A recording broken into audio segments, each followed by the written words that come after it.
20 volume தான் use பண்ணுவோம். ஏன் 20 வால்யூம் யூஸ் பண்ணோம்? Normal coloring okay. Root touch அப்படின்னா நம்ம ரூட்ல இருந்து ஒரு 1 சென்டிமீட்டருக்கு இல்ல 2 சென்டிமீட்டருக்கு மட்டும் ஹேர்ல வந்து இதுல இருக்கிறது எல்லாமே ஹைலைட்ஸ் இத விட்டுருங்க. கலர்ல வந்து Black, brown, natural brown, natural dark brown இதெல்லாம் மிக்ஸ் பண்ணியா அப்பா இந்த சொல்லுங்க. இதுல அம்மா மிக்ஸ் பண்ணிருமா? ஃபர்ஸ்ட் நீங்க பிராக்டீஸ் பண்ணும்போது நான் வந்து வெயிட் மெஷின் எடுத்துட்டு வரேன். சோ வந்து 1:1 அளவுல நீங்களே ரேஷியோ பார்த்து மிக்ஸ் பண்ணுங்க. நோட்டை மிக்ஸ் பண்ணி காட்டுங்க. நீங்க வந்து பார்த்து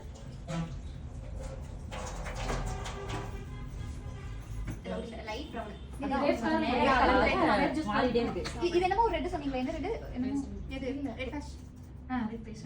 ஏன்னா மேக்ஸ் வரைக்கும் நான் கரெக்ட் பண்ண முடியாது. நீங்க கரெக்ட் பண்ணிக்கோங்க. டைம் மட்டும் சொல்லுங்க. அதனால அந்த டைல்ல நம்ம வந்து டைட்டா இந்த ஹேரை பிடிச்சிட்டு